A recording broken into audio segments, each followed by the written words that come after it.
रात का सन्नाटा और सामने मौत की खामोशी ओढ़े कब्रिस्तान का लोहे का दरवाजा। आर्यन डर से कांप रहा था, पर उसके बड़े भाई विक्रम के चेहरे पर एक अजीब सी चमक थी। आर्यन भैया, हम इस खौफनाक जगह के पास क्यों आए हैं? मेरा मन घबरा रहा है। आर्यन, अगर सच में अपनी किस्मत बदलनी है, अगर इस अंधेरे जीवन से निकलकर कुछ बड़ा हासिल करना है, तो सबसे पहले तुझे अपने भीतर के इस डर को पार करना होगा। डर के उस पार ही जीत खड़ी होती है। पर भैया, उस कब्रिस्तान के अंदर कदम रखना मतलब खुद मौत को दावत देना है। लोग कहते हैं वहां रात होते ही अजीब आवाजें आती हैं, और जो अंदर गया वह फिर पहले जैसा लौटकर नहीं आया। हमारे खानदान पर जो बरसों से दुख, गरीबी और अभिशाप का साया मंडरा रहा है, उसका अंत इसी कब्रिस्तान के अंदर छिपा है। चाहो या न चाहो आर्यन, आज तुझे वहां जाना ही होगा, क्योंकि अब लौटने का कोई दूसरा रास्ता नहीं बचा। क्या आप मेरे साथ नहीं चलेंगे भैया? अकेले अंदर जाने की हिम्मत मुझ में नहीं है। अगर आप साथ रहेंगे तो शायद मैं अपने डर पर काबू पा सकूं। मैं तेरे साथ दिल से हूं छोड़ा, लेकिन उस जगह के भीतर मैं कदम नहीं रख सकता। वहां जो रहस्य दफन है, उसे जगाने का अधिकार सिर्फ तुझे है। यह कठिन काम है, पर इसे सिर्फ तू ही पूरा कर सकता है। कुछ दिन पहले रामपुर गांव में विक्रम और उसकी पत्नी सुनीता ने आर्यन को रास्ते से हटाने की साजिश रची थी। बस, अब बहुत हो गया। मैंने आज तक चुप रहकर सब सहा, लेकिन अब इस घर में आर्यन को और बर्दाश्त नहीं कर सकती। हर बात में मुसीबत, हर दिन कोई नया झंझट। अब मेरी सहन शक्ति जवाब दे चुकी है। पर सुनीता, जरा सोचो, यह घर, यह आंगन, यह जमीन सिर्फ हमारी नहीं, आर्यन का भी उतना ही हक है। अगर हमने उसे यूं ही निकाल दिया, तो गांव वाले तरह तरह की बातें बनाएंगे। लोग कहेंगे कि हमने अपने ही खून के साथ अन्याय किया। तो आज ही फैसला कर लीजिए। इस घर में या तो वह रहेगा या मैं अब उसके साथ एक छत के नीचे नहीं रह सकती। अगर आज उसे घर से नहीं निकाला गया, तो याद रखिए, मैं खुद यह घर छोड़कर चली जाऊंगी। शांत हो जा भाग्यवान, यूं क्रोध में कोई कदम नहीं उठाते। मैं कुछ सोचता हूँ। ऐसा उपाय करेंगे कि आर्यन खुद ही किसी बहाने इस घर से बहुत दूर चला जाए, और फिर कभी लौटकर हमारे बीच बॉय बनकर न खड़ा हो। भैया, मैंने खेत में खाद भी डाल दी है, मेड़ भी ठीक कर दी, और बाकी सारा काम भी निपटा दिया। सोचा आपको बता दूं, अगर कोई और काम हो तो मैं अभी कर देता हूँ। अच्छा किया आर्यन, तूने आज सारा काम ठीक से निपटा दिया। अब एक काम और कर दे, जंगल से कुछ सूखी लकड़ियां ले आ। शाम का खाना बनाना है, चूल्हे के लिए ईंधन भी खत्म पड़ा है। भैया, सुबह से खेत में लगा हूँ, बहुत भूख लग रही है। अगर थोड़ा सा खाना मिल जाता ना, तो ताकत आ जाती और जंगल का काम भी जल्दी कर पाता। घर में अभी एक दाना भी तैयार नहीं है। चूल्हे में जलाने को लकड़ी नहीं, तो खाना कैसे बनेगा? पहले जंगल से लकड़ी ले आ, तभी आग जलेगी और फिर तेरे लिए भी कुछ पक जाएगा। ठीक है भाभी, आप चिंता मत कीजिए, मैं अभी जंगल से सूखी लकड़ियां लेकर आता हूँ। फिर जल्दी से चूल्हा जलेगा और सबका खाना बन जाएगा। तुमने उससे झूठ क्यों कहा सुनीता? खाना तो अंदर रखा है, मैं खुद देख आया हूँ। बेचारा सुबह से काम कर रहा था, सच में बहुत भूखा लग रहा था। मैं उसे यूं ही मुफ्त की रोटी तोड़ते नहीं देख सकती। दिन भर 2 काम कर देता है तो क्या एहसान कर देता है? आपको उसकी इतनी ही फिक्र है तो जाइए, खुद अपने हाथों से परोसकर खिलाइए उसे।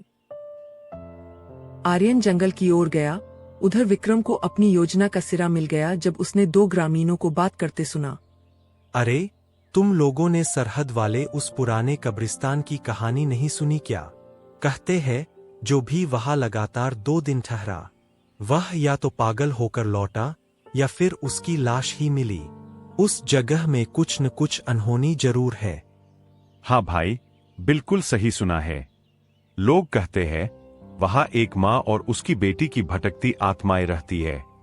जो भी इंसान लालच या डर लेकर वहां जाता है, वे उसकी अक्ल छीन लेती है, उसका मन ही भस्म कर देती है। जंगल में लकड़ी काटते आर्यन के सामने अचानक एक तेजस्वी साधु प्रकट हुए। मूर्ख बालक, तू यहाँ निश्चिंत होकर लकड़ियां काट रहा है और उधर तेरे अपने ही लोग तेरी मौत का जाल बुन रहे हैं। जिस घर को तू अपना सहारा समझता है, वहीं से तेरे विनाश की योजना निकल चुकी है।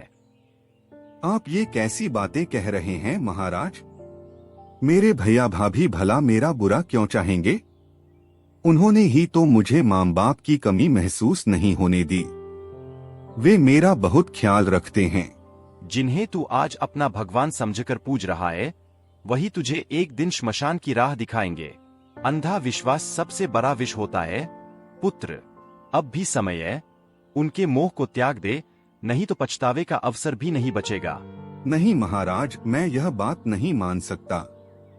मेरे माता पिता के जाने के बाद अगर किसी ने मुझे सहारा दिया तो वही भैया भाभी हैं। वे ही मेरा परिवार हैं, मेरा अपना संसार हैं। मैं कैसे मान लूं कि वही मेरे साथ ऐसा सोच सकते हैं? भैया देखो, मैं जंगल से इतनी सारी सूखी लकड़ियां ले आया। भाभी, अब तो बहुत जोर की भूख लग रही है, कृपा करके थोड़ा कुछ खाने को दे दो। ले, यही सूखी रोटी और प्याज है, इसे खा ले। घर में इतनी औकात नहीं कि तेरे लिए रोज सब्जी दाल बने। जो है उसी में पेट भरना सीख। भाभी, सिर्फ प्याज और सूखी रोटी? क्या सच में घर के हालात इतने खराब हो गए हैं? मुझे लगा था आज कुछ अच्छा बना होगा, क्योंकि सुबह से सब लोग रसोई में थे। आर्यन, तू अभी चुपचाप खा ले और ताकत जुटा। कल सुबह मुझे तुझसे एक बहुत जरूरी बात करनी है, ऐसी बात जो हमारे पूरे परिवार की किस्मत बदल सकती है। अगली सुबह विक्रम का दोस्त ठाकुर एक सोची समझी साजिश के तहत चिल्लाता हुआ आया। ओ विक्रम, बाहर निकल। कब तक छिपता फिरेगा? मेरा कर्ज कब चुकाएगा?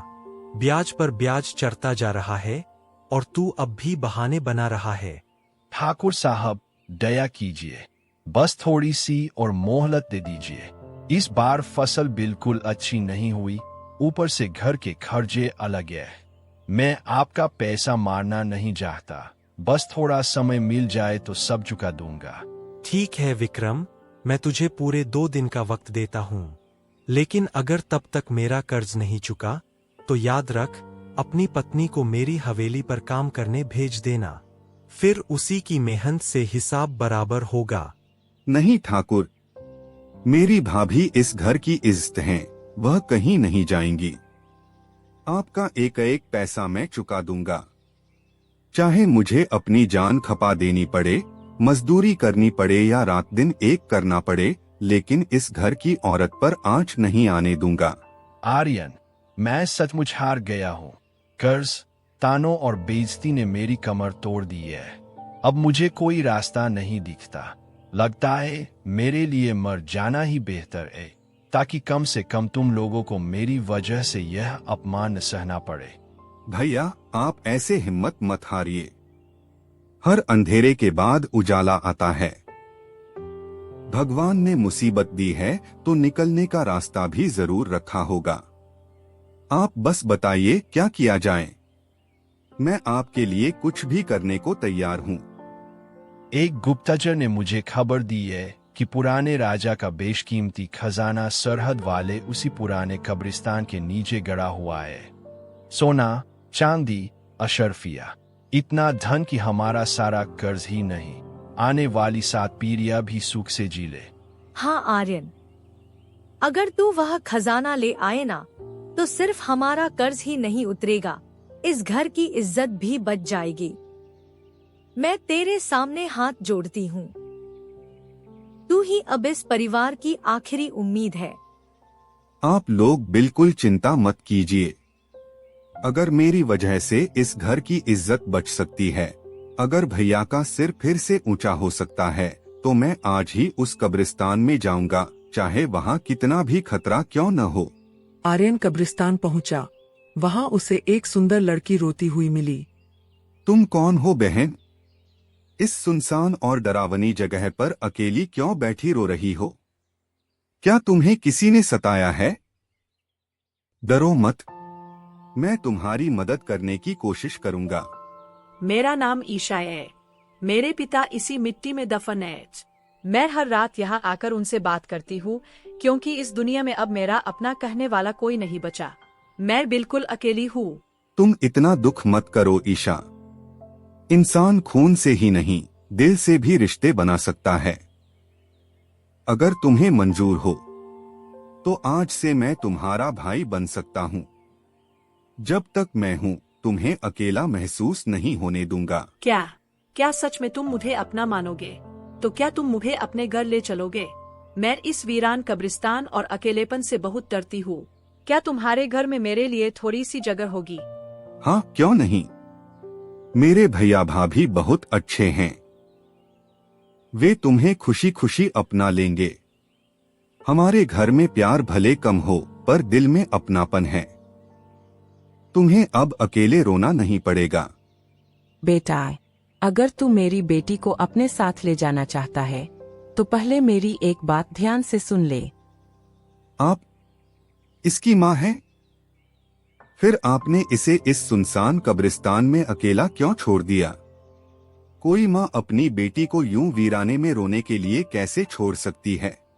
यह कहानी बहुत लंबी और दुखों से भरी है बेटा। इसे एक सांस में नहीं सुनाया जा सकता। रात भी गहरी हो चुकी है। तुम थके हुए लगते हो। आज की रात यही हमारे पुराने महल में विश्राम करो। सुबह सब कुछ विस्तार से बता दूंगी। जैसे ही आर्यन सोया, महल गायब हो गया और मां बेटी अपने डरावने रूप में आ गईं। देखा बेटी, शिकार अपने पैरों से जाल में आ फंसा। इतना भोला है कि हमारे आंसुओं और कहानी पर तुरंत विश्वास कर बैठा। हाय माँ, अब इसी भोले लड़के से हम वह काली किताब मंगवाएंगे। जैसे ही वह किताब हमारे हाथ लगी, सदियों का यह बंधन टूट जाएगा और हम इस कब्रिस्तान की कैद से हमेशा के लिए आजाद हो जाएंगे। हाँ बेटी, इस गांव के विद्वान गुरुजी के पास वही अघोर तंत्र की प्राचीन किताब है। उसी में वह मंत्र लिखा है जो हमारी जंजीरें तोड़ सकता है। लेकिन गुरुजी किसी लालची या दुष्ट को वह ग्रंथ नहीं देंगे, इसलिए हमें इस भोले आर्यन का सहारा लेना होगा। सुबह होते ही ईशा ने आर्यन को किताब लाने के लिए गुरुजी मामा के पास भेजा। भव्य, घर चलने से पहले मेरी एक छोटी सी इच्छा है। गुरुजी के पास एक काली किताब रखी है। वह मेरे पिता की आखिरी निशानी से जुड़ी हुई है। अगर आप सच में मुझे अपनी बहन मानते हैं तो कृपया वह किताब मुझे ला दीजिए। ठीक है बहन, अगर वह तुम्हारे पिता की आखिरी निशानी है तो मैं जरूर लेकर आता हूँ। तुम यहीं रुको, मैं अभी जाकर गुरुजी से वह किताब ले आता हूँ। आर्यन, इस समय तुम यहाँ सब कुशल तो है न?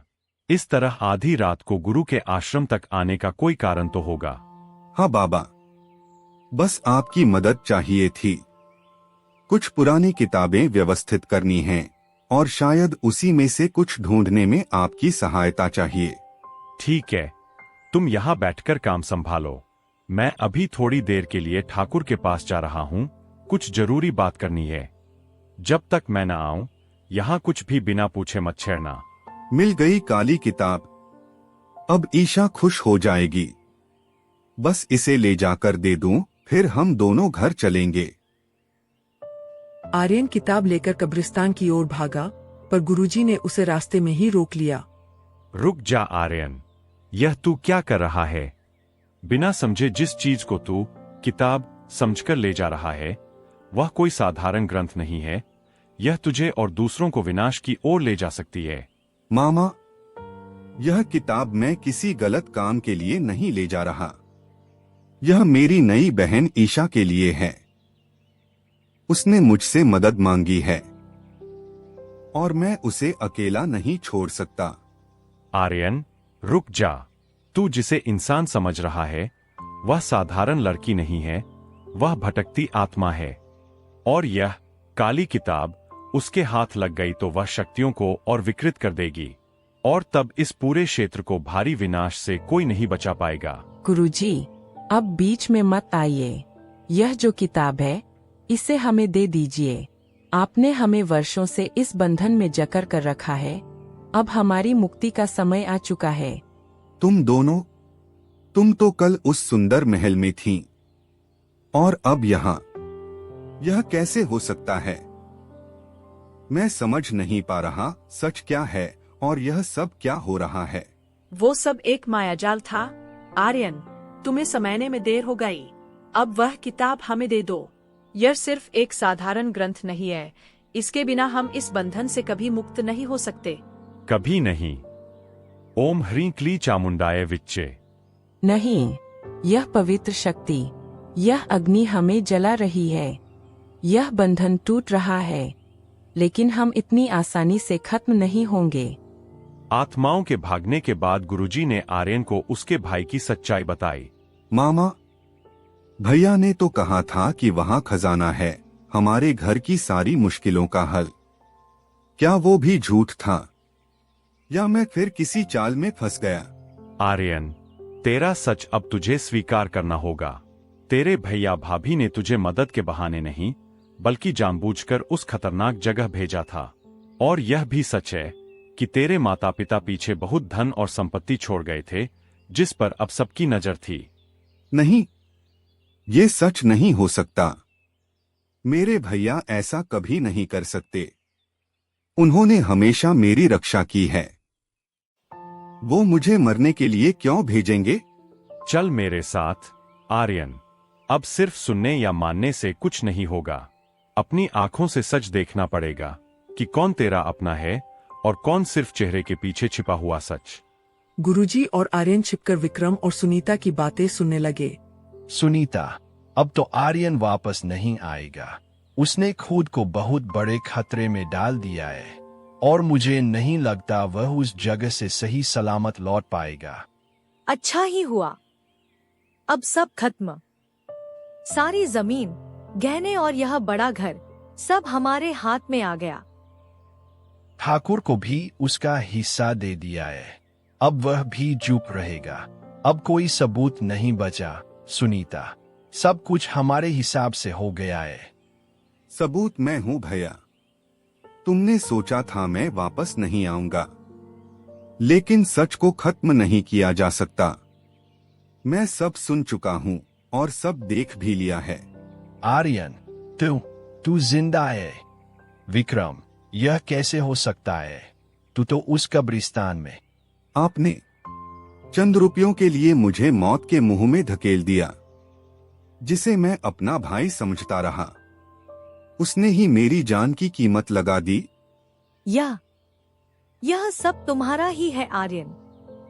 हम तो बस कीजिए भाभी, अब एक शब्द भी मत कहिए।